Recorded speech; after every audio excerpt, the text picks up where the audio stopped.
to our channel. Today we gonna review Kia Cadenza. Kia has revealed the updated Cadenza, known in its home market as the K7, sporting subtle design revisions and some technology updates. The large front-wheel drive sedan gets a new, larger grille up front, along with sharper headlights with a new LED daytime running light signature, along with a new bumper. It's definitely going for a more luxurious and premium look. Down back, the overall shape hasn't changed much, but the details have. The tail lights are new, with a new LED signature, while the chrome strip joining the light units through the units has been lowered to make way for a plastic strip with LED internals that makes the tail lights look like a one-piece treatment.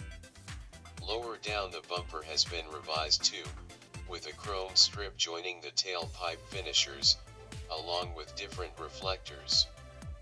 Inside is probably where the most significant changes have been made.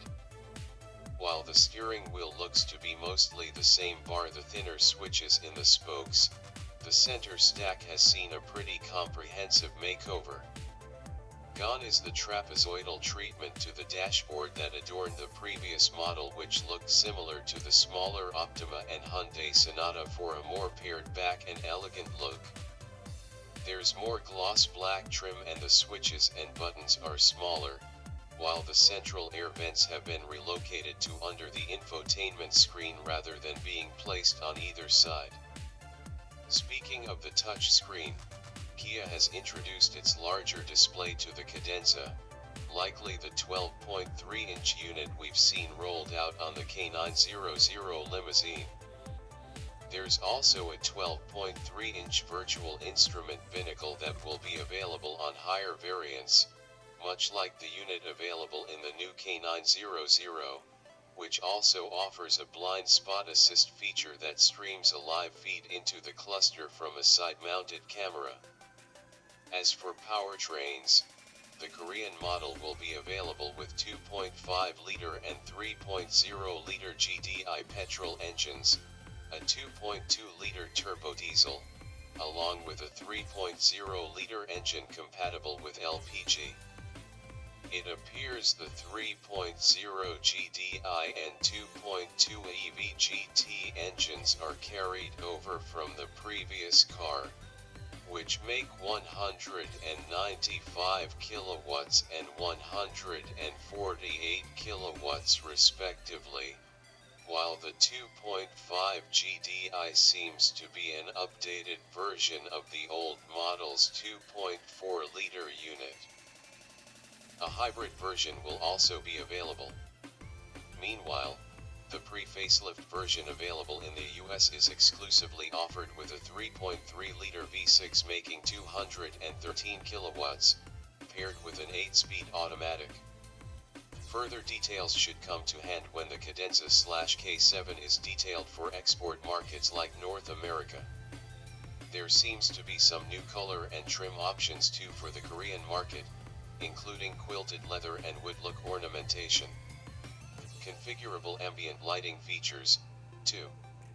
When we drove the all-new 2017 Kia Cadenza a few years back, our main takeaway was that it's fine. There was nothing particularly remarkable about it, but it's a solid sedan. With the facelift and refreshed 2020 Cadenza just revealed today, Kia looks like it's reaching a bit more, in an attempt to move beyond general goodness. The 2020 Kia Cadenza, teased last week, takes a stab at bold design. A concave V-shaped grille is the main styling element up front, as our eyes constantly drift to that funky chrome every time we examine the car. It looks like Kia was just riffing off the old grille, and decided to make it bigger while adding in a crease. Those headlights are new, too. They're much narrower and smaller than the old units, and we think they help the face of the new car tremendously. Kia attacked the rear of the Cadenza in a similar fashion.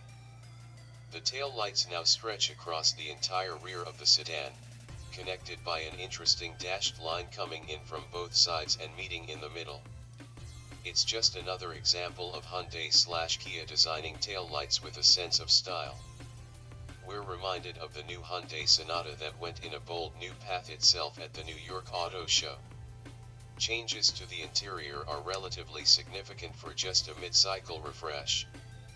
There's a new, widescreen 12.3-inch touchscreen that forced a new air vent layout. Along with the rethought center stack, the center console gets changed up with a new gear shift lever and button/storage layout below that. It all comes off as a much more premium design than before. Adding further to that motif is a digital gauge cluster seen on this model. The Cadenza is supposed to be a luxurious sedan, and Kia is certainly answering the call with added tech on the interior. Unfortunately, we're still in the dark from a powertrain perspective. The Cadenza is currently offered in the US exclusively paired to a 3.3-liter V6 and 8-speed automatic transmission. This reveal today was for the Korean spec K7, same as our Cadenza, so US powertrain options remain unspoken. We'll expect details on the US spec car to drop before the end of the year, and for this model to go on sale later in 2019 or sometime in 2020.